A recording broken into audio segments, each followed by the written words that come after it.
Yesu ashimwe mwene data. Ijambo ry'Imana riratubwiye igihe twazenguruka uyu musozi kirahagije. Twaragiye turananirwa, turazenguruka ntitwabona abantu, tujya hirya ntitwabona abantu, tukabona turi twenyine tuzenguruka uyu musozi. Ariko igihe kirageze kugira ngo tuzamuke umusozi tuwuzenguruke turi kumwe n'Imana. Usonze uri kumwe n'Imana, ubura akazi uri kumwe n'Imana, uhure n'intambara uri kumwe n'Imana.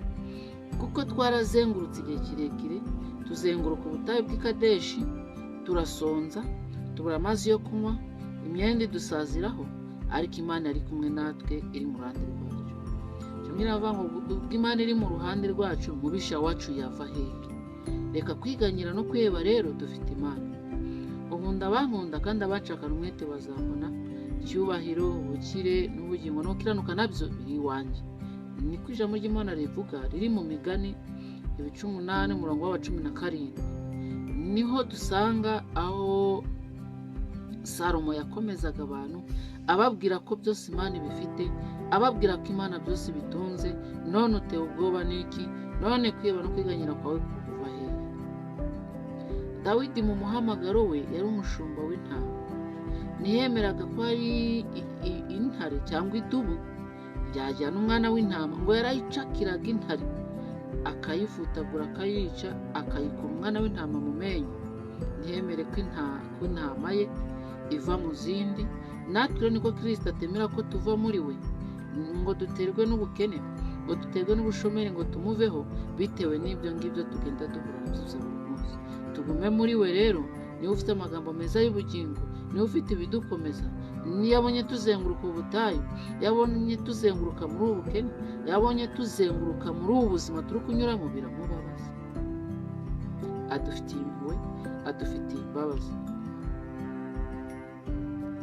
Petero arafungwa, wowe na Pawulo na Sila barafungwa, ngo ariko barasenga, ngo maze bararirimba, ngo imiryango ya gereza iraduhuka, irafunguka, ngo iminyururu yari bariho yose ibavaho kubwo gusenga.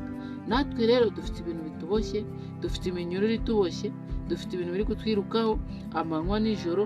Ntabwo Imana izemera ko bikomeza kutuzenguruka, cyangwa se ngo twe tuzenguruke muri ubwo buzima bwo kutagira ubuzima bwiza, bwo kudatambuka neza, tuboshywe. Ariko Imana yatwibuka nubwo tuboshywe ikatubohora. Reka gutinya. Ngo igihe mwazengurukiye umusozi w'i Kadeshi, igihe mwazengurukiye umusozi wo kuvugwa, igihe mwazengurukiye umusozi wo kwangwa, Imana iratwibutse, Imana iraturengeye, Imana iraturwanira. Yewe papa wanjye, igihe wazengurutse Imana yarabireba. Yewe mu mama, igihe wazengurukaga Imana yarabireba.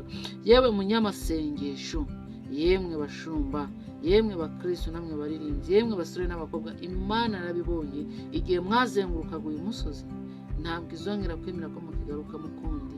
Ibihe mwazengurutse kirahagije. Twaravuzwe, twaratutswe, ndetse turangwa.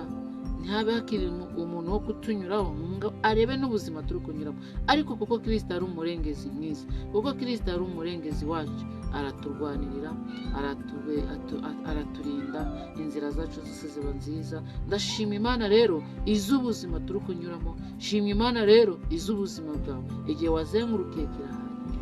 Ongera ucyamike, urebe hirya, urahasanga akazi wabuze, urahasanga akazi, urahasanga inzu wasengeye, irahasanga imodoka wasengeye, urahasanga perime wasengeye. Ongera uzenguruke, uzamuke, ucyamike, nugera haruguru urahasanga igisubizo cyawe. Ntabwo Imana izemera ko tuvira mwaho, nubwo tugeragezwa, nubwo tuvugwa, nubwo dutukwa. Ntabwo Imana izemera ko tuvira mwaho. Mukomere muri Kristo Yesu, kuko ariwe dufitiye byose. Azi inzira zawe, uryamye cyangwa ubyutse, azi inzira zawe. Ihangane mwene data, we kongera gucogora no gucika intege mu bibazo by'ubu buzima. Imana ifite ubukire, Imana ifite ubugingo, ikunda abayikunda. Wowe yikunda, uyegere, usenge mu kuri no mu mwuka. Ntusengane uburyarya, ntusengane ubugome, ntusengane kubeshya, ahubwo wegere Imana mu kuri no mu mwuka, izakugirira neza. Imana turayizeye kandi turayiringiye. nizi neza ubuzima turi gucamo, nawe ubuzima bwawe urabuzi, wowe cyameka. Ni ukuri igihe twazengurukiye umusozi kirahagije.